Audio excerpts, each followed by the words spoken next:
pense presque jamais. C'est pas parce qu'elle voit pas qu'elle est différente, quoi.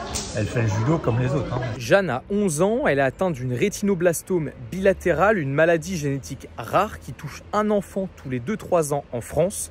Non-voyante, elle pratique le judo depuis 5 ans et défie des judokas valides. On part à sa rencontre.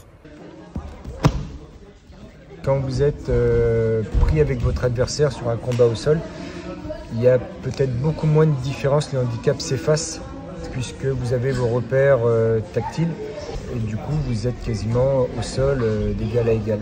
Donc ça fait oublier l'handicap, je dirais. Tu n'y penses plus du tout? En fait, j'y pense presque jamais. C'est pas parce qu'elle voit pas qu'elle est différente, quoi. Du coup, non, j'appréhende pas avec elle. Tu lui fais pas de cadeau? C'est comme les autres, elle a pas de cadeau, il n'y a pas de quartier. On lui a mis un matin son biberon et elle cherchait le biberon.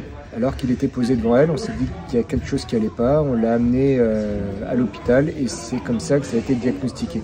3 jours après, elle commençait sa première séance de chimiothérapie. Il a fallu un sport de contact où elle pouvait avoir rapidement des repères. Tu as du mal à faire les mouvements de bras qu'il faut pour faire les prises et puis il y a de la résistance en face et comme ça va super vite, tu as du mal à réfléchir super vite et du coup c'est compliqué. Jeanne, elle est informée de la prise de son adversaire au moment où elle reçoit soit le pied pour un balayage, un fauchage ou autre. Donc elle a essayé de développer d'autres techniques pour anticiper ses attaques. S'il fait un mouvement comme ça ou une jambe qui bouge, je peux essayer de savoir quelle prise il va faire. Ce sont les mouvements du corps de l'adversaire qui vont lui permettre d'imaginer un scénario possible par rapport à son déplacement, la prise qu'il va peut-être faire. Elle a tous ses repères du coup sur le tatami et c'est parfaitement...